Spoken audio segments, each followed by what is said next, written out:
안녕하세요. 맥키네 지투자클럽입니다. 셀트리온. 자, 졸레오 바이오시밀러 CTP39 관련해서 미국 FDA 허가 신청 완료 소식이 나왔죠, 주말에.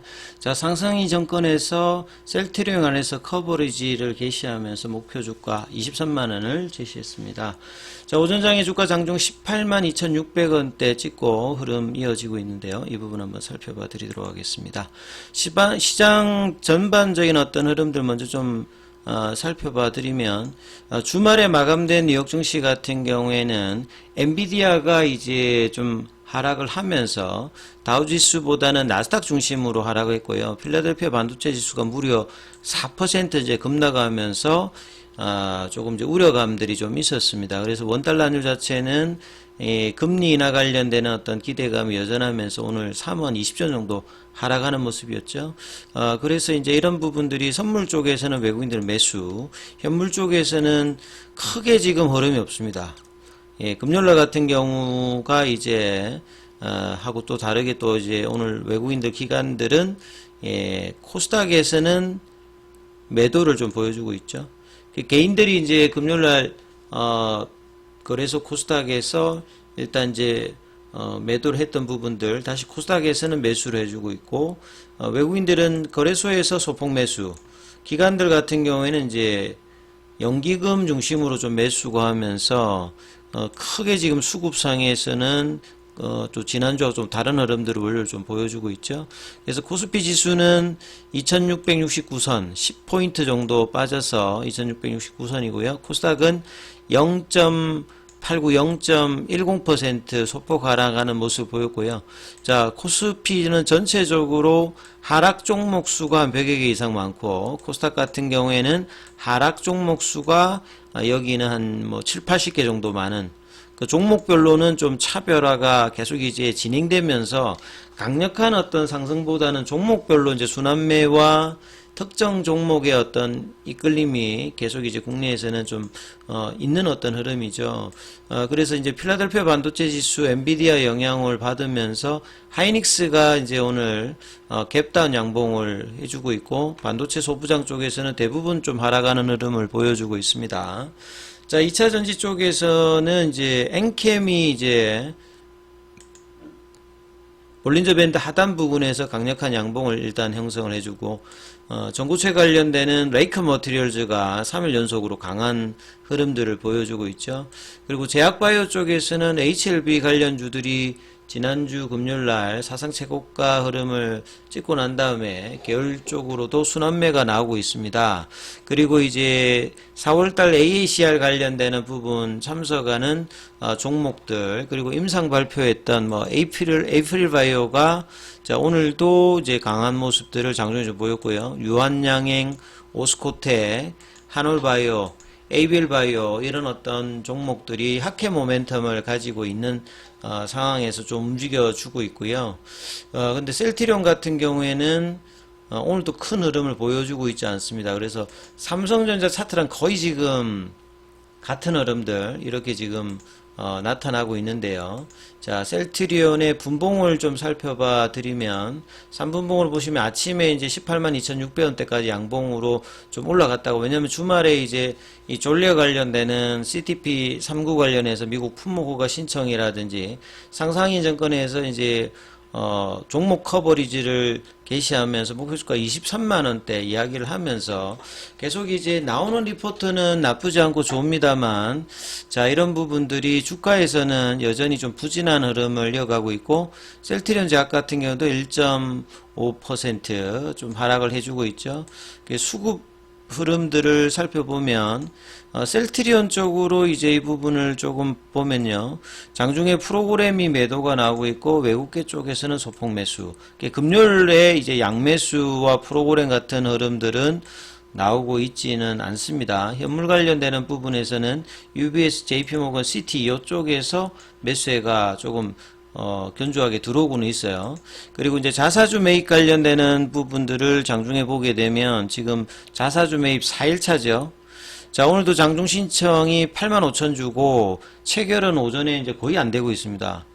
주가를 이제 밑에다가 받쳐놓고 자사주 매입하는 형태다. 그 공격적인 매수는 하지 않아서 지금 장중 그 신청 물량들을 거의 지금 뭐 절반도 소진하지 않는 좀 텀을 두면서 이제 하락을 좀 방어하는 형태로 하고 공격적인 어떤 상방에 대한 어떤 흐름으로 수급을 작용하지 않고 있습니다. 그래서 뭐 주가도 이제 이런 부분들이 볼린저 밴드 하단 부분에서는 좀 올라왔습니다만 여전히 지금 일봉상에서도 하락 추세, 그나마 지금 5일선과 22평 산에서 지금 움직임이 나타나고 있고요.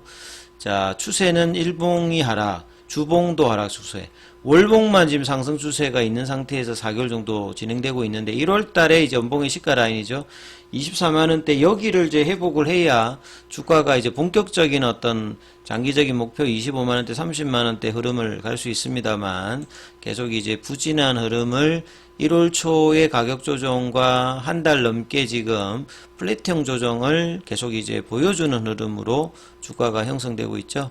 자, 그리고 아침에 이제 장전에 나왔던 기사, 이제 주말에 이제 전력 관련되는 부분에 CTP39, 요게 이제 노바티스의 전력입니다. 원래 개발은 이제 테믹스라는 곳에서 그 제넨텍이 이제 인수하면서 했는데요. 미국 쪽에서는 제넨텍이 이제 전력 관련되는 부분을 하고 있고 그 외에 이제 글로벌 판매는 노바티스가 이제 후기에 들어오면서 이제 하고 있다. 이렇게 보시면 되겠습니다. 자, 여기 뭐 천식 대표적으로 두드러기입니다. 특발성이라고 하는 부분들이 용어만 보면 특별한 뭐 요인이라고 생각하겠습니다만 사실상에는 특별하게 정확한 원인을 모르고 발생하는 게 특발성이라고 보시면 됩니다. 여기 관련해서 이제 CTP39 관련되는 부분에서 글로벌 3상을 통해서 그 졸레와 해서 그 베이스라인 대비해서 12주차 간지럼 점수값 변화를 1차 평가 지수, 그 다음에 2차 평가 지수인 안전성, 면역원성. 자, 면역원성 관련되는 부분은 이 자가 면역 질환에서 어떤 약이든지 간에 몸 안에 들어가게 되면 이 면역 반응을 일으키거든요. 그래서 이제 이런 부분이 백신이 아닌 상태에서는 면역원성이 높게 나오게 되면 약효가 줄어듭니다. 그래서 뭐 약효 관련해서 면역원성이라든지 그 약물의 이제 혈중 농도 뭐 이런 것들이 이제 중요하다라고 보시면 되겠고요. 그 다음 오른쪽에 있는 요 그림을 보면 여기 이제 앰플 형태도 있고요. 앰플 형태는 이제 중간에 이렇게 톡 잘라가지고 하는 형태고, 그 다음에 요거는 이제 바이알 형태죠. 그래서 전례 같은 경우에는 이제 대부분 SC 형태로 뭐 이렇게 하는 형태가 많은 부분인데요. 자, 이 셀트리온 같은 경우에는 인터체인저블 관련되는 바이오시밀러로 허가 절차를 진행하고 있고, 그러니까 이러면 사실 좀 미국 쪽에서는 위에 좀 설 수 있는 부분들이 있고, 2023년도 기준으로 5조대 매출이니까 이것도 블록버스터입니다.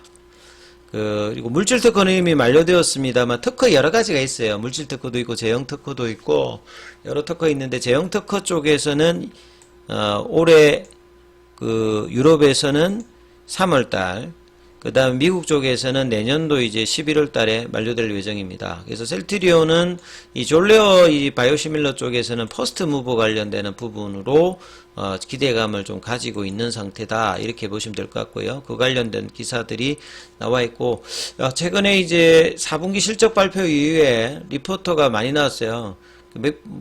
매수 그 목표가를 상향한 뭐 대신연금 같은 경우는 25만원대, 가장 공격적으로 이제 했던 이제 SK증권이 이제 30만원 부근까지 갔다가 다시 좀 내려왔는데, 지금 올해는 상상증권이 23만원, 25만원대, 그래서 25만원대, 30만원대 어떤 중장기 목표가 부분들은 이제 여전히 이제 진펜트라 관련되는 기대감이 있기 때문에 계속 나오고 있다, 이렇게 봐야 되겠죠. 자, 하반기 이제 미국 시장 매출 신장이 기대된다. 상반기는 이제 재고 물량 소진이라든지 그 다음에 진펜트라가 PBM 등재가 지금 이제 2분기 정도로 뭐 될 가능성이 지금 높다라고 평가를 받고 있거든요. 그러니까 PBM 등재가 되어야 의미 있는 매출이 발생하기 때문에 올해 6천억대의 진펜트라 매출을 기대하고 있는 입장에서 빠르게 지금 이제 PBM 등재가 언제 되느냐, 이 부분들이 일단 가장 중요할 거고요. 4분기 실적은 뭐 이제 정권사에서 계속 나왔습니다만 합병 관련되는 부담을 줄이기 위해서 생산량을 뭐 늘리지 않았던 부분이니까 하반기로 가면 이제 매출 원가도 떨어지게 되고 본격적인 어떤 실적 개선이 어떻게 될지 여기에 대한 어떤 기대감은 여전하기 때문에 장기 목표가들은 이제 1분기 실적이 나오면서 이 상각 비용이라든지 이런 부분들이 구체화 나오고 진펜트라의 어떤 이제 출시 이후에 물량들 관련된 어떤 부분들이 잡힐 때 이제 본격적인 어떤 상승의 어떤 기대감들이 대부분 그 정권사에 비웁니다. 그래서 뭐 그런 걸 본다면 상반기가 이제 저점이 될 가능성이 셀트리온 입장에서 굉장히 높거든요. 그래서 이런 부분들 좀 참조하시면서 흐름을 보셔야 될 것 같습니다. 여기까지 하겠습니다.